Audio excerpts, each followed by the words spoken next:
Alright, so I'm currently on a journey to lose 50 pounds with fasting. And so far up to this point, been around the year, I've lost around 30 pounds. Now, you might look at me and say, Gabriel, that's a lot of time, man, especially when you look online and everyone's promising to get you into the perfect, ideal Greek god physique in 90 days. And you know what? You're correct. It is a lot of time, but I mean, what can I do? It is the time that it took. I was in a terrible mental space, going through some shit in my personal life. And I made every single possible mistake that you can imagine when it comes to a diet and when it comes to fasting. And after fixing all those mistakes little by little, one by one, I was able to lose those 30 pounds. Right? It's not crazy that I started beginning of last year and it was only this year that I lost most of it. So, this video, what I want to do is to highlight some of the principles that helped me a lot get to this point and that are probably going to that are still helping me to get to the next level, right? So, I have everything highlighted step by step in a system in my school community down in the description. It's right now. It's free if you're interested, but that's not the point here, right? If you're interested, take a look. If you're not, that's whatever. Just follow the video. So the first thing is start today however you can, right? It doesn't matter, man. It doesn't matter if you don't have to go straight into the deep end of 5 days a week of intense fasting. Like if you never did it before, or if you did it a few other times and you're not really secure and you're afraid of feeling like shit or whatever, you can start small. You can start doing it 1, 2, 3 times a week. Right? You can start just cutting one of the meals out of the day. That's what I did. First thing I did was that I cut lunch. I stopped eating lunch at work because I hated taking my meal prep to work. I hated, you know, the food that I was eating. I would be hungry right after, so I stopped eating lunch. That was the first thing I do. But the important thing is not don't start until you have everything perfectly figured out. It's like don't wait to start until you have everything perfectly figured out. Like just start today, however you can, whatever small step that you can take right now. So, second principle is the future does not exist, and that's something that really helped me stay consistent when it comes to fasting, when it comes to sticking to any sort of diet or workouts, right? A lot of people have a big issue with staying consistent. My solution to that is to stop trying to be consistent. The more you try to be consistent, the less consistent you're going to be. What you have to do is to completely stop thinking about tomorrow and start only looking at today.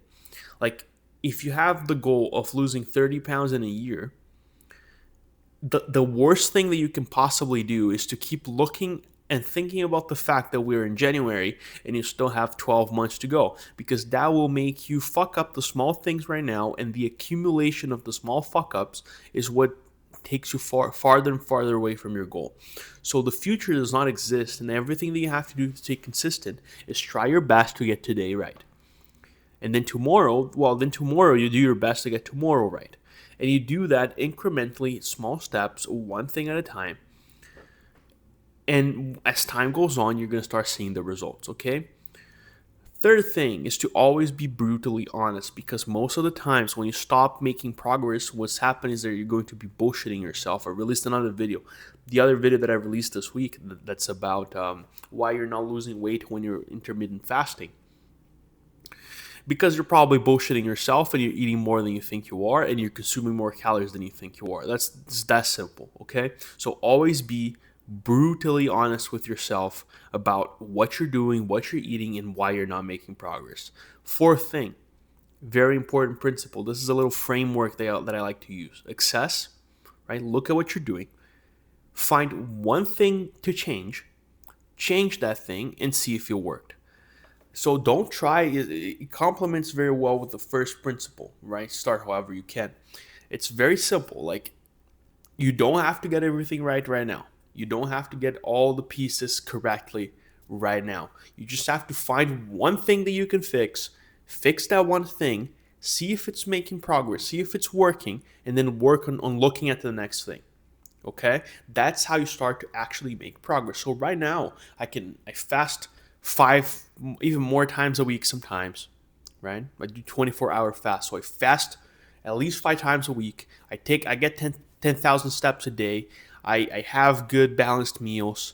I go to the gym 4 times a week. At the beginning, man, I was barely hanging on to those 5 days. Didn't really fucking care about steps, was eating just whatever the fuck came to my mind. I was having pizzas multiple times a week, like large Domino's pizzas multiple times a week because I was depressed as fuck and didn't want to cook. I I was like working out twice a week barely just to maintain whatever the fuck I was able to, whatever the fuck the inconsistent years of lifting beforehand got me. So it was terrible. From that point to this point, it was just exactly what I just told you. Find one thing to fix it, go to the next thing. Okay? And then we go to the fifth principle, which is it's going to suck. It will suck. It's part of the process. Like, it doesn't get easier. I mean, it does get easier because you get stronger and better at it and tougher. That's why it gets easier. But you don't stop feeling hungry. At this point right now, it's 3:30. I am deep into that fast and I am hungry and it's uncomfortable and it sucks. And I wish I could stop and eat something nice right now. Will I do that? No. I'll continue my fast until it's my time to eat. But it's going to suck. Like, you just have to accept the fact that it will suck. And the more you try to run away from the fact that you're going to feel uncomfortable, hungry because your body's trying to lose body fat, trying to lose matter, the sooner you accept that, the easier it will be to just keep going. Okay. And then number 6 is that just don't stop moving. Don't stop moving. Remember what I just said at the beginning? I was going to the gym 2 times a week just because I was very depressed and I needed to just maintain whatever the fuck I had. I wasn't really thinking about building muscle or whatever. That's a good point. It's like, just don't stop moving, because otherwise you will lose the muscle that you built. But you're not losing muscle if you work out like twice a week. Even if you just keep walking, you're gonna maintain most of the muscle that you built over the years. Like, the fasting is not going to melt your muscles, but you have to keep moving, right? The number 7 is a more practical one, is that the calorie density of the foods that you eat is key. I was abusing high calorie density foods for a long time, and that was hindering my progress. So what that means is, for those who don't know, a high calorie dense food is something that a small quantity has a lot of calories, right? So let's say ice cream, right? Ice cream compared to strawberries. Like, you can eat, if you eat 100 grams of strawberries, you're barely eating any calories, right? It's a very small amount of calories. If you eat 100 grams of ice cream, it's going to be a lot of calories. So ice cream is more calorie dense than strawberries, right? So if you eat all the 100 grams of strawberries, it's not going to fucking taste like ice cream, but it will fill you up a lot better than having the ice cream, all right? So the calorie density is key when it comes to fasting, because you want to accumulate that volume of food to feel actually fully satisfied and fulfilled when you finish your meal. Number 8 is to abuse, and I said, you heard that right, abuse the 0-calorie drinks, Diet Coke, black coffee, chewing gum, energy drinks. Abuse those things, man. I don't care. Doesn't matter. Oh, but it's not healthy. Oh, but the aspirin. Oh, but whatever, blah, blah, blah, blah, blah. The caffeine. Fuck it. You want to lose weight, don't you? And getting hungry all the time sometimes is going to feel almost unbearable. 0-calorie drinks are going to be saving your fucking life over and over and over again. And they're going to allow you to keep the fast, which is going to make you stop being fat, which is healthier than the damage that the energy drink's going to do to you. Okay? That's the mindset here. Number 9 is to do cool shit. Do cool shit, because you're going to have a lot of free time when you start fasting. You're going to free at least 2 hours of your day, maybe more, around like 3 extra hours of your day. I made that math one time. 3 hours of your day that you have free extra, because you now are not eating most meals that normal people are eating, and you're also not cooking, cleaning, and everything else that involves having a meal. So you have to fill that time with something, because otherwise you're going to be idle. And an empty mind is the devil's workshop. You don't want to be idle. You want to be moving, doing interesting shit. Be that a hobby. It can be, there's no more water here. It can be starting a new hobby. It can be working on a side business. It can be,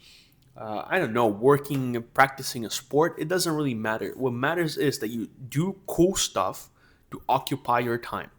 And then number 10 is progress pictures and weigh-ins. Every morning, every day, I weigh myself, right?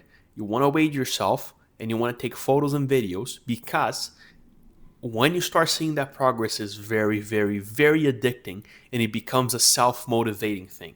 Like, you look at the first photo and you look at the last photo that you took, and the motivation that you get just from that, you don't have to depend on David Goggins videos. You don't have to watch motivational YouTube or motivational TikToks. You can just look at your own photos and you get that boost of like, fuck yeah, I'm on the right path. Let's freaking go. This is gonna be cool, right? And those are the 10 principles that I wanted to highlight today, things to make your journey faster than my journey. So I know it's a lot of things and you're probably not going to remember most of them when you finish this video, if you even stayed until the end. But if you can take one thing out of this video, is there's no such thing as failing a diet. There's no such thing as failing a diet. You fail because you stop trying. And if you stop trying, you're never fixing the mistakes you're making, and you're never going to make progress. So don't let yourself be discouraged and frustrated when problems happen, when you stop making progress, when you stumble and fall. Just pick yourself up again and try one more time, okay? So God bless. I'll see you guys next time, and have a great week.